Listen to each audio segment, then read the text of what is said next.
16 verse 12 onwards. Let's read. Okay, எல்லாரும் அப்போஸ்தலர் 16வது அதிகாரம் 12வது வசனம் எடுத்தீங்களா? ஓகே. அங்கே இருந்த மக்கதோனியா தேசத்து நாடுகளில் ஒன்றிற்கு தலைமையானதும் ரோமர் குடியேறினதுமான பிலிப்பு பட்டணத்துக்கு வந்து அந்த பட்டணத்திலே சில நாள் தங்கியிருந்தோம். ஓய்வு நாளில் நாங்கள் பட்டணத்துக்கு வெளியே போய் ஆற்றின் அருகே வழக்கமாய் ஜெபம் பண்ணுகிற இடத்தில் உட்கார்ந்து அங்கே கூடி வந்த ஸ்திரீகளுக்கு உபதேசித்தோம். அப்பொழுது தியத்திரா ஊராளும் இரத்தாம்பரம் விற்கிறவளும் தேவனை வணங்குகிறவளுமாகிய லீதியாள் என்னும் பெயருள்ள ஒரு ஸ்திரீ கேட்டுக்கொண்டிருந்தாள். பவுல் சொல்லியவைகளை கவனிக்கும்படி கர்த்தர் அவள் இருதயத்தை திறந்தருளினார். It reads, and from there to Philippi, which is a leading city in the districts of Macedonia, a Roman colony, and we were staying in this city for some days. And on the Sabbath day, we went outside the gate to a riverside where we were supposing that there would be a place of prayer. And we sat down and began speaking to the women who had assembled. And a woman named Lydia from the city of Thyatira, a seller of purple fabric, a worshipper of God, was listening, and the Lord opened her heart to respond to the things spoken by Paul. Pavul சொல்லியவைகளை கவனிக்கும்படி கர்த்தர் அவள் இருதயத்தை திறந்தருளினார். The Lord opened her heart to respond to the things spoken by Paul. இதுதான் நம்முடைய இன்னைக்கு செய்தி. This is our message. லிதியாவுடைய இருதயத்தை ஆண்டவர் திறந்தருளினார். God opened the heart of Lydia. கர்த்தருடைய வசனத்தை கேட்கும்படி அவள் இருதயத்தை திறந்தருளினார். God opened her heart to respond to the things spoken by Paul. அடுத்த வசனம் படிக்கலாம். அவளும் அவள் வீட்டாரும் ஞானஸ்நானம் பெற்ற பின்பு அவள் எங்களை நோக்கி, நீங்கள் என்னை கர்த்தரிடத்தில் விசுவாசம் உள்ளவன் என்று எண்ணினால் என் வீட்டிற்கு வந்து தங்கியிருங்கள் என்று எங்களை வருந்தி கேட்டுக்கொண்டாள். It says, verse 15, it says, and when she and her household had been baptized, she urged us, saying, if you have judged me to be faithful to the Lord, come into my house and stay. And she prevailed upon us. இருதயத்தை ஆண்டவர் திறந்தருளினார். அடுத்தது இடையில டைரக்டா எந்த வசனம் என்ன நடந்துன்னு டைரக்டா அவள் என்ன பண்ணாரு? ஞானஸ்நானம் பெற்றார். So after the Lord opened her heart, the next thing was she was baptized. She and all her household were baptized. அடுத்தது என்ன சொல்லணும், எங்க வீட்டுல அவ வீட்டை ஆண்டவருடைய ஊழியத்துக்காக திறந்து கொடுத்தார். She opened her house for the ministry of the Lord. So இன்னும் ஒரு வசனத்தை மட்டும் வாசிக்கலாம். Let's read one more verse. எரேமியா 29:13 வாசிக்கலாம். Let's turn to Jeremiah chapter 29 verse 13. Jeremiah 29:13. 23:13. No, 29:13. Let's read Jeremiah chapter 29 verse 13. Okay. No more change. No more. Yes. 29:13. உங்கள் முழு இருதயத்தோடும் என்னை தேடினீர்களானால் என்னை தேடுகையில் கண்டுபிடிப்பீர்கள். Hallelujah. You will seek me and find me when you search for me with all your heart. உங்கள் முழு இருதயத்தோடும் யார் தேடணும்? எதை தேடணும்? என்ன போட்டு என்னை ஆண்டவர் என்ன சொல்றாரு? அவரை தேடினீர்களானால் என்னை தேடுகையில் கண்டுபிடிப்பீர்கள். It says, if you seek me and find me when you search for me with all your heart. ஆண்டவரை தேடினா நிச்சயமா ஆண்டவரை கண்டுபிடிப்போம். You will find God when we seek for him. வேற எதையோ தேடினா ஆண்டவரை கண்டுபிடிக்க முடியாது. You cannot find God if we search for something else. So ரொம்ப பியூட்டிஃபுல்லான இந்த அப்போஸ்தலர் 16 அதிகாரம் ரொம்ப பியூட்டிஃபுல்லான லிதியாவுடைய வாழ்க்கை. The life of Lydia is very ministering to us. Okay, அப்படி கண்களை மூடி நல்லா ஆண்டவரே இந்த வசனத்தை இருதயத்திற்கு பிரயோஜனமாக எங்கள் உள்ளத்திற்கு ஆண்டவரே ஆத்மாவுக்கு பிரயோஜனமாக இதை மாற்றிக்கொள்ளும். இயேசுவின் நாமத்திலே ஜெபிக்கிற நல்ல பிதாவே, ஆமென். அப்படி உட்காருங்க. நம்ம செய்தியினுடைய தலைப்பு இன்னைக்கு என்ன அப்படின்னா, grace preparing for grace. So the title of our message is கிருபைக்காக நம்மை தயார்படுத்துகிறது. ஓகே, கிருபைக்காக என்னை ஆயத்தப்படுத்தும். Grace prepares myself for grace. சொல்லுங்க பக்கத்தில் பார்த்துங்க, கிருபைக்காக என்னை ஆயத்தப்படுத்தும். ஒரு பியூட்டிஃபுல்லான ஒரு மெசேஜ் கேட்டோம் சஞ்சய் கிருபையை பற்றி பேசுனது. ஸோ கிருபை இங்கே அப்போஸ்தலர் 16வது அதிகாரத்தை நல்லாவே நம்ம பார்க்கணும். ஏன்னா இந்த சூழ்நிலையை ஒரு விசுவாசியோடு கூட ஒப்பிட்டு நம்ம சில காரியத்தை நம்ம பார்க்க போகிறோம். So we are going to compare the life of Lydia to a believer's life, and we are going to pick up some points. இங்கே நீங்கள் பார்த்தீங்கன்னா லிதியாள் என்கிறவள் ஒரு இரத்தாம்பர காரியத்தை விற்கிறவளாக அதை பார்த்தீங்கன்னா இரத்தாம்பரம் விற்கிறவளும் ஒரு விலையேறப்பெற்ற ஒரு பொருளை விற்கிறவளாக ஒரு நல்ல ஒரு பெரிய பிஸ்னஸ் உமனாக இருந்தார். So we see here Lydia was a seller of purple fabric. She was a business lady and she sold very costly items. ஆனா அவ தியத்தாராங்கிற ஒரு ஊரை சேர்ந்தவள். And she belonged to the city of Thyatira. இங்கிலீஷ்ல தமிழ்ல வந்து அதே இதை வந்து அப்படியே டிரான்ஸ்லேட் பண்ணிருக்காங்க, தியத்தீரா அப்படின்னு சொல்லிட்டு. தியத்தீரா, இந்த தியத்தீரா என்கிற ஊரை சேர்ந்தவள் ஒரு பிஸ்னஸ் உமன். இப்போ இருக்கிற இடம் எங்கன்னா அவளுடைய ஊர் கிடையாது. இது சம்பவம் நடந்த இடம். இந்த சம்பவம் நடந்த இடம் வந்து பிலிப்பு பட்டணம். So she belonged to a city of Thyatira and she was a business lady who sold costly fabrics. But the incident that is happening here is not in her hometown, but rather it is happening in Philippi. So நம்ம எல்லாரும் தெரியும், Philippians நிருபம் தெரியும். We know the book of Philippians, right? அது அந்த இடம் தான் அந்த பிலிப்பு பட்டணம். It's the same Philippi that is mentioned. பிலிப்பு சபைக்கு தான் பவுல் அப்போஸ்தலன் இந்த நிருபத்தை எழுதுகிறார். Apostle Paul writes the message to the church of Philippi. இந்த பிலிப்பு பட்டணத்துல தான் பவுல் முதலாவது வந்து அவங்க ஆண்டவருடைய அந்த மார்சிடோனியா அழைப்பை, இதுக்கு முன்னாடி நீங்க வாசித்து பார்த்தீங்கன்னா பவுல் அப்போஸ்தலனுக்கு ராத்திரி நேரத்துல ஒரு தரிசனம் வந்து ஆண்டவர் ஒரு மார்சிலோனியா பட்டணத்துல உள்ள ஒரு மனிதன் அவரை அழைப்பது போல ஒரு தரிசனம் வந்ததுனால உடனடியா அவங்க என்ன பண்ணாங்க, கப்பல் ஏறி அந்த மாசிடோனியா நோக்கி சென்றார்கள். So this was on the way to Macedonia. Before that, Apostle Paul had a vision in the night, and he saw a man calling from Macedonia, and he prepared himself and he was going to Macedonia. நான் கூட நினைச்சேன், பாருங்க நம்ம ஆண்டவருடைய அந்த வார்த்தை தரிசனம் வந்த உடனே இம்மீடியட்டா ரொம்ப கஷ்டமான ஜேர்னி. ஆனா வந்து என்ன பண்ணிருக்காங்க, பவுல் அப்போஸ்தலனும் அந்த கூட உள்ள அந்த டீம் எல்லாமே என்ன பண்ணாங்கன்னா அந்த மக்கதோனியா நோக்கி போகிறார்கள். மக்கதோனியால ஒரு பட்டணம் தான் பிலிப்பு பட்டணம். So the call was very hard. It was a very tough journey, but Apostle Paul and the team that was with him, they were immediately prepared. They prepared themselves immediately and they went to Macedonia, and Philippi was one of the city in Macedonia. அங்க அந்த ஓய்வு நாள்ல அவங்க என்ன பண்ணாங்கன்னா, ஜெப ஆலயம் இல்லாதனால அந்த ஆற்றங்கரை ஓரத்துல போய் அங்கே கூடியிருந்த ஜனங்களுக்கு ஆண்டவரை பற்றி சொல்லுவதற்காக அந்த இடத்துக்கு போகிறார்கள். So in that Macedonia, in the city of Philippi, there was no synagogue, and they wanted to meet together and they wanted to pray. So they went alongside a river. They went to a riverside to pray. இங்க அங்க பேசும்போது அந்த இடத்துல அந்த பெண்கள் நடுவில் பாத்தீங்கன்னா நல்லா பாத்தீங்கன்னா பெண்கள் கூட்டம், அந்த பெண்கள் தான் கூடியிருந்திருக்காங்க. ஆண்கள் எங்க போறாங்கன்னு தெரியல. And we see here that the women were there, and we don't know where the men went. சர்ச்சில் பெண்கள் தான் அதிகம். And that's the same case today also, and we see women a lot. ஆண்கள் எல்லாம் சோவார போயிட்டாங்கன்னு நினைக்கிறேன். I don't know where the men went. He doesn't understand the language.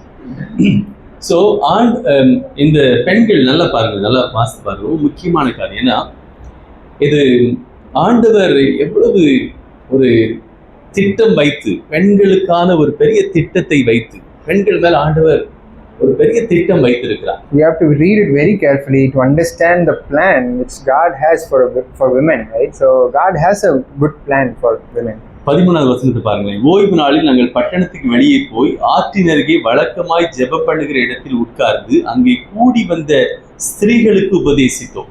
So it says, on the Sabbath day, we went outside the gate to a riverside, and where we were supposing that there would be a place of prayer, and we sat down and began speaking to the women who had assembled there. அங்கதான் வந்து இங்க லிதியா என்கிற ஒரு பெண்ணை அந்த கூட்டத்திலே பார்க்கிறோம். And among the women who had assembled, we see Lydia.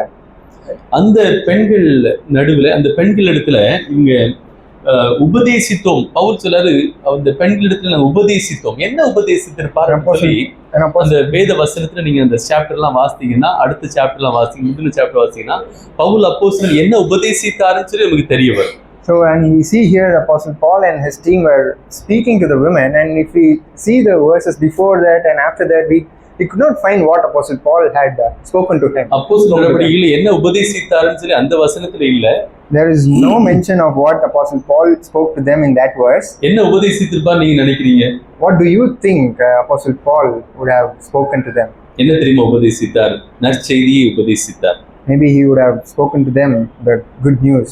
இயேசு கிறிஸ்துவுடைய மரணத்தை, இயேசு கிறிஸ்துவுடைய உயிர்த்தெழுதலை பிரசங்கித்தார். He would have spoken the death and resurrection of Jesus Christ. கிருபையினாலே எப்படி விசுவாசத்தை கொண்டு எப்படி ரட்சிக்கப்படுவது என்பதை குறித்து உபதேசித்தார். So he would have spoken about the grace through which we are saved by faith. எப்படி இயேசு கிறிஸ்து ரத்தம் நம்முடைய பாவங்களை கழுவி சுத்திகரித்து நம்ம அவரோடு கூட ஒப்புரவாக்க முடியும் என்பதை பிரசங்கித்தார். How the blood of Christ has cleansed us and reconciled us to himself, and that could be the thought. ஏன்னா பவுல் எங்க போனாலும் எப்படின்னா பழைய ஏற்பாட்டுல உள்ள இயேசு கிறிஸ்துவை எடுத்து இவர்தான் மேசியாவாக வந்து இந்த இயேசு தான் மேசியா, பழைய ஏற்பாட்டுல சொல்லப்பட்டிருக்கிற மேசியா, இந்த மேசியாவை தான் நாங்க பிரசங்கிக்கிறோம்னு சொல்லி எல்லா இடத்துலையும் இந்த செய்தியை அவர் சொல்லுவார். We see that because Apostle Paul, wherever he goes, he take the Old Testament things and which is pointing towards Christ, and he says that this is the person, this is Jesus Christ who was mentioned in the Old Testament, and we preach in his name. பழைய ஏற்பாட்டை நம்ம இயேசு கிறிஸ்துவை பார்க்கணும் அப்படின்னா நம்ம எப்பவுமே வந்து ஏசாயா 53வது அதிகாரத்தை வந்து ஈஸ்டர் நாட்கள்ல நம்ம என்ன பண்ணுவோம், அடிக்கடி எல்லா இடத்துலையும் பேசுவாங்க. So whenever we go to the Old Testament and we seek for Christ, we land up in Isaiah 53, and as the Easter season is also coming, ஏசாயா 53 இயேசு கிறிஸ்துவை பற்றி தான் சொல்லப்படுகிறது. இயேசு கிறிஸ்துவை பற்றி சொல்லப்படுகிறது. So in Isaiah 53 it is talking about Jesus Christ. அவருடைய பாடுகள், அவருடைய மரணம், அவருடைய அடிக்கப்படுதல், நம்முடைய பாவத்தை சுமத்தல் எல்லாவற்றையும் பழைய ஏற்பாட்டுல ஏசாயா 53ல குறிப்பிடப்பட்டிருக்கிறது. His suffering, the cross and everything about pertaining to Jesus Christ is mentioned in Isaiah. அது மட்டும் கிடையாது.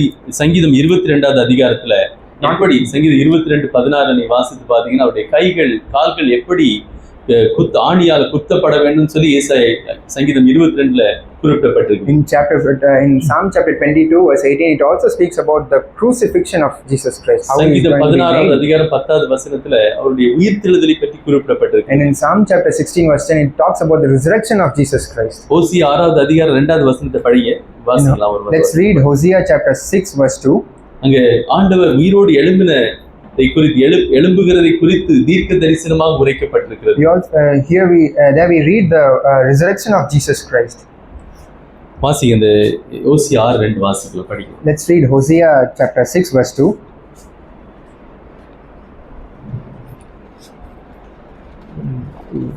நிறைய வசனங்கிறதுனால ஒரு சில வசனங்கள் மட்டும் வாசிக்க போறோம். அவர் நம்ம உயிரோடு உயிர்ப்பிப்பார், 3ஆம் நாளில் நம்மை எழுப்புவார், அப்பொழுது நாம் அவருடைய சமூகத்தில் பிழைத்திருப்போம். 3ஆம் நாளில் அவர் நம்மை எழுப்புவார், அப்பொழுது நம்முடைய சமூகத்தில் பிழைத்திருப்போம். இயேசு கிறிஸ்துவினுடைய உயிர்த்தெழுதலை பற்றி பழைய ஏற்பாட்டுல சொல்லப்பட்டிருக்கிறது. இயேசு கிறிஸ்துவிடத்துல வந்து எல்லா பரிசேயர்கள் கேட்டாங்க, எங்களுக்கு ஒரு சதுசேயர்கள் வந்து கேட்டாங்க, எங்களுக்கு ஒரு அற்புதத்தை செய்யணும், அற்புதத்தை காட்டுங்கன்னு சொல்லி கேட்டாங்க. So here we see the resurrection of Jesus Christ, and in the New Testament the Sadducees came and asked to Jesus Christ, show us some sign for your resurrection. இப்போதைக்கும் அப்போதைக்கும் உள்ள பெரிய வித்தியாசம் ஒன்றும் இல்லை. So we don't see any difference for our generation and them. And ஒரு அற்புதத்தை செய்யுங்க, அவர் அற்புதத்தை காட்டுங்கன்னு சொல்லி கேட்டாங்க. And they asked God, show us some sign. ஆண்டவர் என்ன தெரியுமா பண்ணாரு? மத்தேயு 13வது அதிகாரம் 38வது வசனத்துல ஆண்டவர் சொன்னார், யோனா தீர்க்கதரிசியினுடைய அற்புதமே அல்லாமல் 3 நாள் 3 இரவு 3 பகல் மீனுடைய வயிற்றுல இருந்தது, அந்த ஒரு அற்புதம் இல்லாம வேற எந்த அற்புதத்தையும் நான் சொல்ல போறதுன்னு சொன்னார் ஆண்டவர். So when the Sadducees asked for a sign, and we see that in Matthew chapter 13 verse 10 that Jesus Christ replied to them that there will be no other sign except for the sign of Jonah. அப்படியே மனுஷகுமாரன் 3 நாள் இந்த பூமிக்கு அடியில இருப்பாருன்னு சொல்லி அவர் தீர்க்க தரிசனமாக சொன்னார். Just like how Jonah went to the fish's belly and he stayed there for 3 days, the Son of Man will also be will resurrect after 3 days. இதைத்தான் பவுல் அப்போஸ்தலன் பிரசங்கித்துக் கொண்டிருந்தார் அந்த பிலிப்பை பட்டணத்துல. And this is what Apostle Paul was preaching to the people of Philippi. சுவிசேஷத்தை பிரசங்கித்துக் கொண்டிருந்தார். சுவிசேஷம்னா நமக்கு எல்லாருக்குமே நம்ம தெரிந்திருக்க வேண்டும். He was preaching the gospel, and we all as a believer has to know what is the gospel. 1 கொரிந்தியர் 15வது அதிகாரம் 3-4வது வசனத்துல அந்த சுவிசேஷம்னா என்னன்னு சொல்லி நமக்கு தெளிவாக எழுதப்பட்டிருக்கிறது. In 1 Corinthians chapter 15 verse 2 and 3 we see the clear explanation of what is the gospel. இயேசு கிறிஸ்து நமக்காக பாவிகளுக்காக மரித்தார். Jesus Christ died for us. இயேசு கிறிஸ்து மரித்து அடக்கம் பண்ணப்பட்டார். He was buried for us. அவர் 3ஆம் நாள் உயிரோடு எழும்பினார். And he also rose again on the 3rd day. இதுதான் சுவிசேஷம். And this is the gospel. இதுதான் நற்செய்தி. This is the good news. இயேசு கிறிஸ்து உயிரோடு எழும்பி விட்டார். Jesus Christ rose again. என்னுடைய பாவத்திற்காக மரித்தவர் உயிரோடு எழும்பி விட்டார். The one who died for my sin has risen. இப்பொழுது நான் அந்த பாவ மன்னிப்பை பெற்றுக்கொள்ள முடியும். And now I can receive the forgiveness of my sin. இதுதான் சுவிசேஷம். And this is the gospel. இந்த சுவிசேஷத்தை தான் லிதியா கேட்டுக்கொண்டிருந்தார். And this was the gospel which Lydia was listening to. ஆனா நீங்க பாத்தீங்கன்னா லிதியா அதுக்கு முன்னாடியே அவள் கர்த்தர் அவள் ஏற்கனவே ஆண்டவரை நீங்க 13ஆம் வசனத்துல தியத்ரா 14th verse worship of God. ஸ்திரீ கேட்டுக்கொண்டாள். ஓகே, அதுக்கு முன்னாடி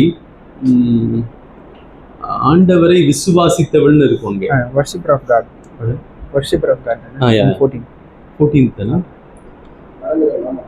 தேவனை வணங்குகிறவள். ஓகே, தமிழ்ல மிக்ஸா இருக்கு. So even தேவனை வணங்குகிறவளும் ஏற்கனவே ஆண்டவரை வணங்கி கொண்டிருந்தாள்.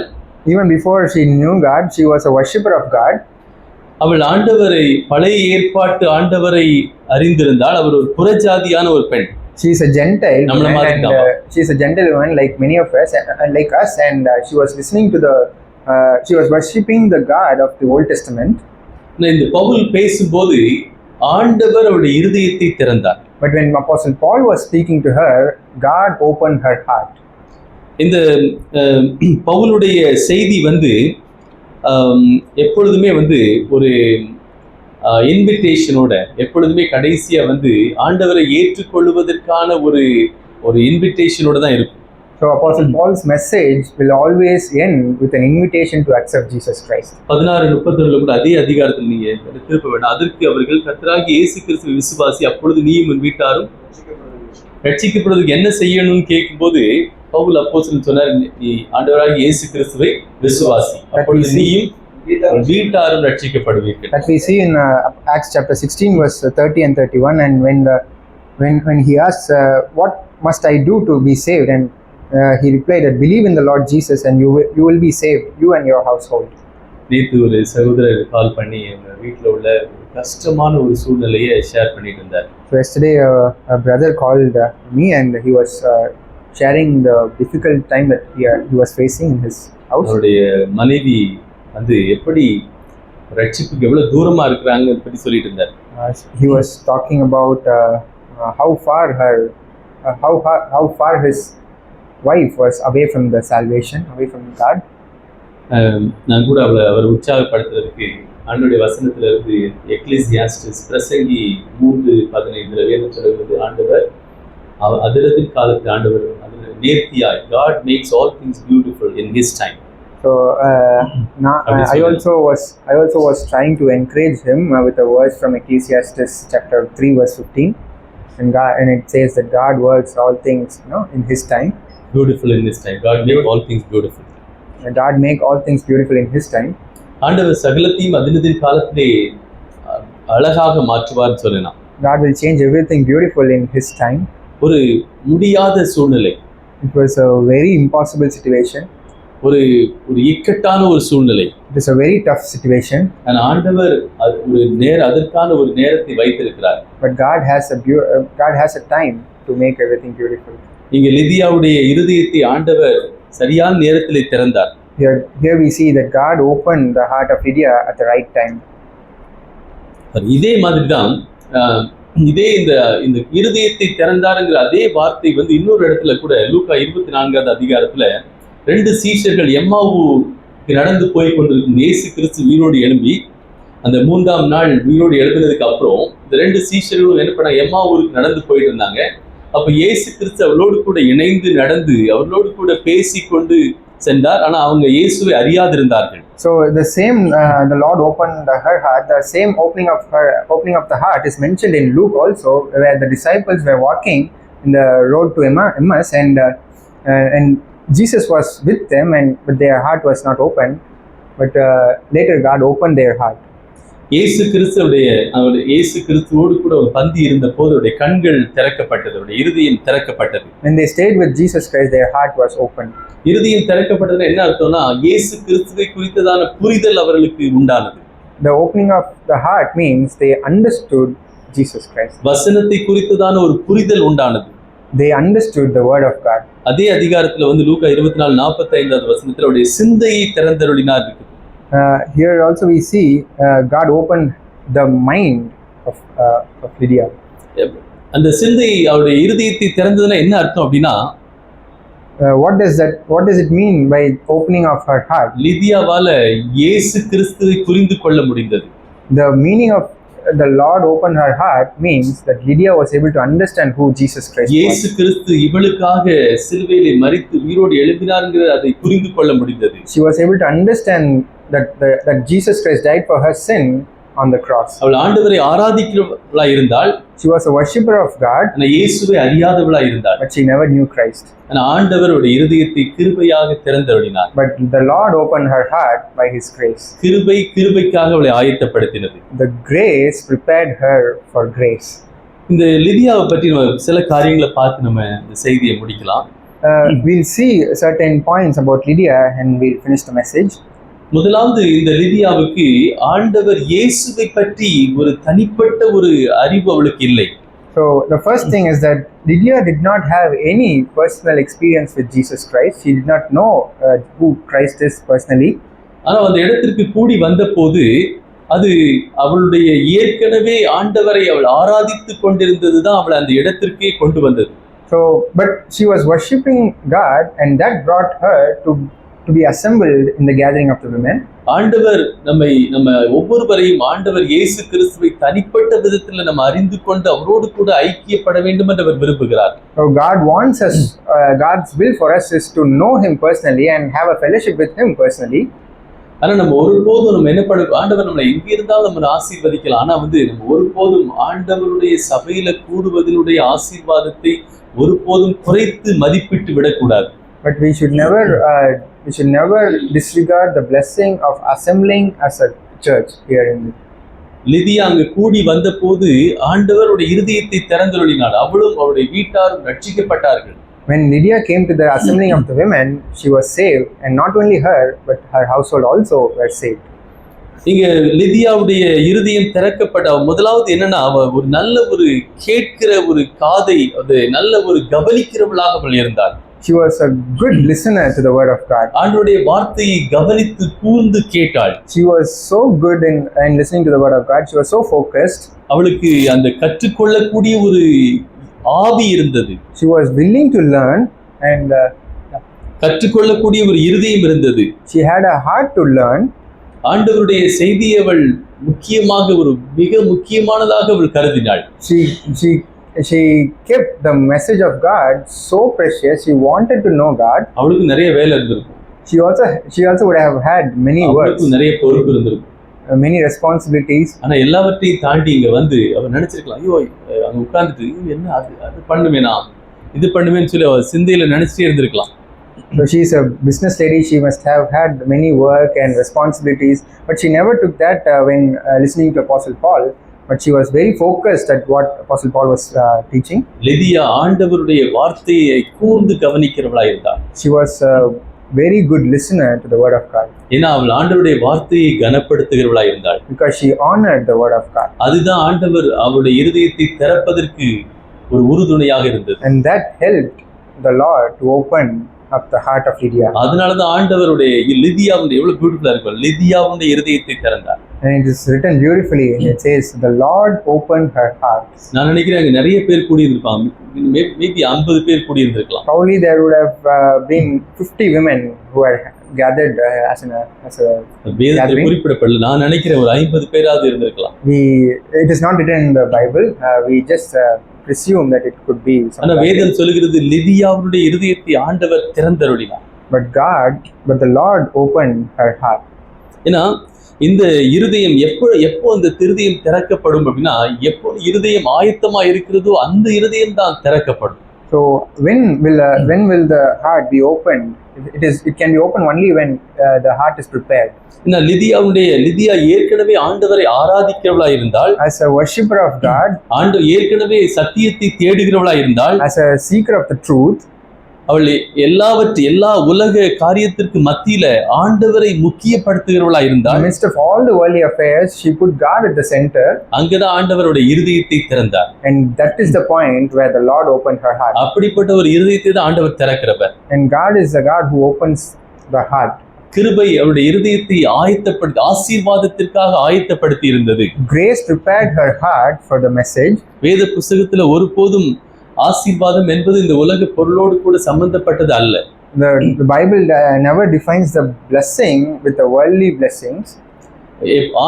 வேத புத்தகத்துல ஆசீர்வாதம் எல்லாமே பரலோகத்தோடு கூட நம்முடைய ஆத்மாவோடு கூட உள்ள தொடர்புடையதுதான் ஆசீர்வாதமாக குறிப்பிடப்பட்டிருக்கிறது. The word blessings mentioned in the book in the Bible is always connected pertaining to the kingdom of God and the heavenly blessings and our spiritual blessings. யோவான் வேதம் சொல்கிறது, உன் ஆத்மா வாழ்வது போல நீ எல்லாவற்றிலும் சுகமாய் வாழ்வாய் வேதம் சொல்கிறது. In 1 John it says as your ஆத்மா வாழ்வது போல, as your soul lives, soul prosper, as your soul prosper and you will prosper.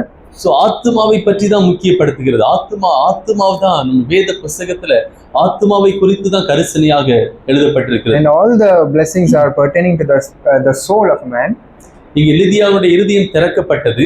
And here we see the heart of Lydia was opened. ஒரு இருதயம் திறக்கப்படும் போது, ஆண்டவருக்காக திறக்கப்படும் போது, ஆண்டவருடைய திட்டத்திற்காக திறக்கப்படும் போது, அதுக்கப்புறம் தொடர்ச்சியாக சில காரியங்கள் நடக்கும். So as the heart is being opened for the plan of God, as the heart is being opened for God, there are certain things that continues after that. திறக்கப்பட்டிருக்கிறதுக்கான சாட்சி விளங்கும்.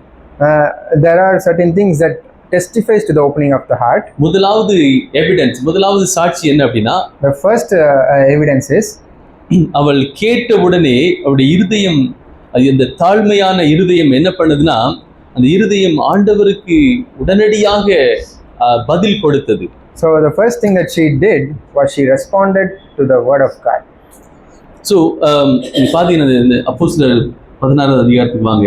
Let's go to Acts chapter 16. Pavul சொல்லியவைகளை கவனிக்கும்படி கர்த்தர் அவள் இருதயத்தை திறந்தருளினார். It says in verse 14 it says that the Lord opened her heart to respond to the things spoken by Paul. முதலாவது அந்த சாட்சி என்ன அப்படின்னா, ஆண்டவர் நம்ம இருதயம் திறக்கப்பட்டிருக்கிறதுங்கிறதுக்கான சாட்சி என்ன அப்படின்னா, நம்ம ஆண்டவருக்கு முதலாவது நம்ம கீழ்ப்படிவோம். So the first evidence of the Lord opening our heart is that we respond and we yield to the word of God. இயேசு கிறிஸ்துவை விசுவாசித்த உடனடியாக ஞானஸ்நானம் பெற்றாள். The moment she believed Jesus Christ and she was baptized. ஏன்னா ஆண்டவருடைய பிள்ளைகள் ஆண்டவருடைய கட்டளைக்கு கீழ்ப்படுகிறவர்களாக இருப்பார்கள். The children of God, the child of God will be obeying the commandment of God. ரட்சிப்புக்காக மட்டும் இல்ல, ரட்சிப்புக்கு அதுக்கு அப்புறம் உள்ள தொடர்ச்சியான காரியத்திலே ஆண்டவருடைய பிள்ளைகள், ஆண்டவருடைய இருதயம் திறக்கப்பட்டிருக்கிறவர்கள் ஆண்டவருடைய வார்த்தைக்கு கீழ்ப்படுகிறவர்களாக இருப்பார்கள். Not only we respond to God for our salvation, but even after our salvation in our daily lives we open our heart to God and we respond to the word of ஆண்டவர் God. நிறைய காரியத்தை கட்டளையாக நமக்கு சொல்லி இருக்கிறார். God has commanded us many things. ஆண்டவர் அவரை பின்பற்றுவதற்கு நமக்கு கட்டளை கொடுத்திருக்கிறார். God has commanded us to follow him.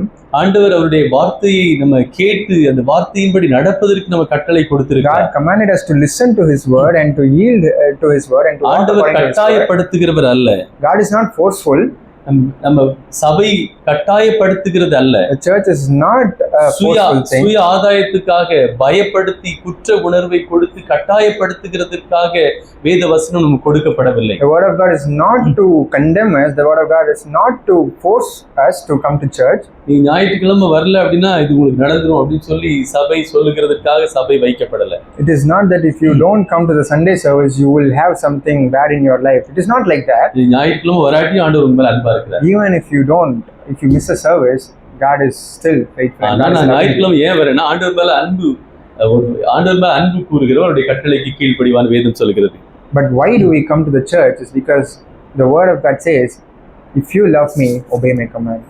ஆண்டவருடைய வார்த்தைக்கு நம்ம ஆண்டவர் மேல அன்பு கூர்ந்தா அவருடைய கட்டளைக்கு அவருடைய வார்த்தைக்கு நம்ம கீழ்ப்படுகிறவர்களா இருப்போம். If we love the word of God, if we love God, we will definitely yield to the commandment of God. ஏன்னா ஒரு ஆண்டவருடைய பிள்ளை ஒரு எளிமையான ஒரு கீழ்ப்படிதலை உடையவர்களாக இருப்பார்கள். The children of God will have a childlike faith upon the word of God. யோவான் 2:5 இயேசுவுடைய தாயார் இயேசு சொன்னதை அப்படியே கீழ்ப்படிந்தார்கள். So in John chapter 2 verse 5 we see the mother of Jesus Christ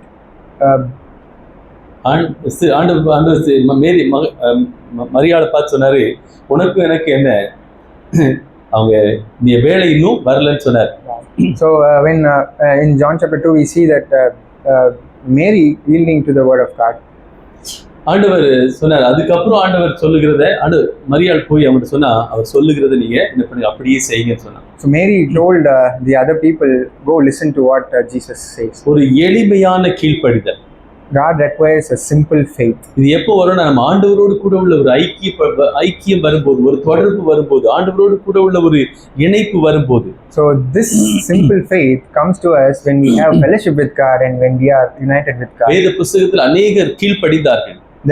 Many in the Bible have yielded to the commandment of God. Abraham ஆதியாகமம் 12 ஆண்டவர் சொன்னதை அப்படியே கீழ்ப்படிந்தார். So in Genesis chapter 2 we see that Abraham yielded to the word of God just like that.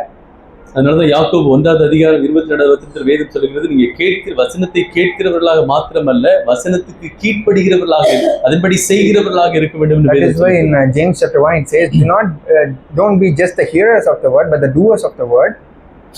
ரொம்ப முக்கியமான காரியம் லிதியா. அதுக்கப்புறம் உள்ள சாட்சி என்ன அப்படின்னா, ஆண்டவருடைய பரிசுத்தவான்கள் மேல உள்ள அன்பு. So it is very important that we yield to the word of God. And the second thing is the love of God towards the believer. So ஆண்டவர் லிதியா நீங்க பாத்தீங்கன்னா, அவளும் அவள் வீட்டாரும் ஞானஸ்நானம் பெற்ற பின்பு அது ஒரு கீழ்ப்படிதல். அவள் எங்களை நோக்கி, நீங்கள் என்னை கர்த்தரிடத்தில் விசுவாசம் உள்ளவென்று எண்ணினால் என் வீட்டிலே வந்து தங்கியிருங்கள் என்று எங்களை வருந்தி கேட்டுக்கொண்டாள். It says, and in Acts chapter 16 verse 15 we see, and when she and her household had been baptized, that's the yielding to the word of God, and she urged us saying, if you have judged me to be faithful to the Lord, come into my house. ஆண்டவருடைய வசனத்தை கேட்டு ஆண்டவருடைய வசனத்துக்கு கீழ்ப்படிந்து இருதயம் திறக்கப்பட்ட ஒரு விசுவாசி எப்படி இருப்பாங்க அப்படின்னா, ஒரு மற்ற விசுவாசியை நேசிக்கிறவர்களாக இருப்பார்கள். So the believer who opened their heart to the Lord and who is yielding themselves to the word of God will always love the fellow believers. மற்ற விசுவாசிகளை அன்பு கூறுகிறவர்களாக இருப்பார்கள். They will love the fellow believers. ஒருவேளை மற்றவங்க என்னை பற்றி எனக்கு விரோதமாக ஏதோ ஒரு சொன்னா கூட நான் இன்னும் என்னுடைய அன்பு மாறாததாக இருக்கும். Even if the other person is plotting against us, still our love will never change for them. இன்னும் நம்முடைய இருதயம், இந்த லிதியாவுடைய இருதயம் ஆண்டவருக்காக திறக்கப்பட்ட போது, because we see when the Lord opened her heart, முதலாவது அவள் ஆண்டவருக்கு கீழ்ப்படிந்து அவள் ஞானஸ்நானம் பெற்றாள். First she obeyed to the Lord and she was baptized. இரண்டாவதாக அவள் மற்ற அந்த சக விசுவாசிகளை, அந்த ஊழியர்களை அவள் நேசித்தாள். And then second she loved the fellow believers and she loved the ministry of God. இதுதான் ஒரு உண்மையான இருதயம் திறக்கப்பட்ட ஒரு விசுவாசியினுடைய ஒரு சாட்சியாக இருக்கிறது. This is the testimony of a true believer. இதுதான் ஒரு அத்தாட்சியாக இருக்கிறது. This is the brand mark of a true believer. இதுதான் ஒரு உண்மையான ஒரு மனம் மாற்றப்பட்ட ஒரு விசுவாசி. நிச்சயமாகவே அவன் மற்ற விசுவாசிகளையும் அவன் ஆண்டவருடைய ஊழியத்தையும் அவன் அன்பு கூறுவான். Truly a person who is changed by the word of God, who is transformed by the word of God, will love others and love the ministry of God. ஏன்னா ஆண்டவருக்காகவோ ஆண்டவருடைய பிள்ளைகளுக்காகவோ ஆண்டவருடைய சபைக்காகவோ ஒன்றையும் செய்ய முடியாதவர்கள் இருதயம் மாற்றப்பட்டதற்கான எந்த ஒரு அத்தாட்சியும் அது இல்லாமல் இருக்கிறது. So the one who cannot do anything is like it says that their heart is not changed. There is no evidence. There is no evidence. எவிடன்ஸ்க்கு அதை விட பெட்டர் வார்த்தை ஆதாரம். Very good. ஒரு ஆதாரமும் இல்லை. ஆண்டவர் இருதயத்தை மாற்றினார் என்பதற்கான ஆதாரம் என்ன அப்படின்னா, நம்ம முதலாவது ஆண்டவருக்கு கீழ்ப்படிவது, இரண்டாவது மற்றவர்களை அன்பு கூர்ந்து சபைக்காக ஊழியத்திற்காக ஆண்டவருக்காக நாம் எதையாவது செய்வது. So the evidence of our hearts being changed is that first we submit to the word of God, first we love God, and then we love the people of God and we do the ministry. ஆண்டவர்கிட்ட கேட்க லிதியாவுடைய இருதயம் திறக்கப்பட்டது. We see here that the Lord opened her heart. கிருபையை பெற்றுக்கொள்வதற்கு அவளை ஆயத்தப்படுத்தினார். The grace prepared her to receive grace. பக்கத்துல பார்த்து சொல்லுங்க. Grace prepared to receive grace. You can Grace prepared for grace. Grace prepared for grace. கிருபைக்காக ஆயத்தப்படுத்தினது. The grace prepared for grace. So ஆண்டவர் நம்முடைய இருதயத்தை, ஒவ்வொரு விசுவாசியுடைய இருதயத்தையும் ஆண்டவர் திறப்பதற்கு ஆயத்தம் உள்ளவராய் இருக்கிறார். God is very much interested to open each and every believer's heart. இங்க பாதி ரெண்டே வசனம் தாங்க லிதியாவை பற்றி இந்த இடத்துல இருக்குது. We see only 2 verses about Lydia. நீங்க அதுக்கப்புறம் அப்போஸ்தலர் நடவடிக்கைகளை வாசித்து பார்த்தீங்க அப்படின்னா பிலிப்பை பட்டணத்துல ஒரு பெரிய சபை உருவாயிருந்தது. And if you read the book of Acts further, you will see that there was a church in the பிலிப்பு பட்டணத்தினுடைய சபை பவுலுடைய ஊழியத்திற்கு ஒரு மிகப்பெரிய ஒரு உதவியாக இருந்தது. And we see the church is established in Philippi, and we see the church in Philippi gave themselves for the ministry of Apostle Paul. அதன் மூலமாக ஆண்டவருடைய ஊழியம் விரிந்து பரவினது. And because of that, we also see the word of God was spreading like something. ஆண்டவர் நம்மை கட்டாயப்படுத்துகிறவர் அல்ல. God is not forcing us. ஆண்டவர் நம்மை குற்றப்படுத்துகிறவர் அல்ல. God is not condemning us. ஆண்டவர் நம்முடைய இருதயத்தை யாரெல்லாம் ஆயத்தமாக இருக்கிறோமோ அவருடைய இருதயத்தை எல்லாம் திறக்க வல்லவராய் இருக்கிறார். But God is capable. God is so powerful to open the heart who is prepared for him. ஆண்டவருடைய வார்த்தையை, ஆண்டவருடைய ராஜ்யத்தை அறிந்து கொள்ள வேண்டும் என்று ஆயத்தமாக ஒரு எதிர்பார்ப்போடு இருந்த லிதியாவுடைய இருதயத்தை திறந்து ஆண்டவர் அவள் மூலமாக ஒரு பெரிய காரியத்தை ஆண்டவருடைய ராஜ்யத்திற்காக செய்தார். The Lord opened the heart of Lydia, who is a worshipper of God and was seeking the kingdom of God, and God opened her heart, and the result that there was a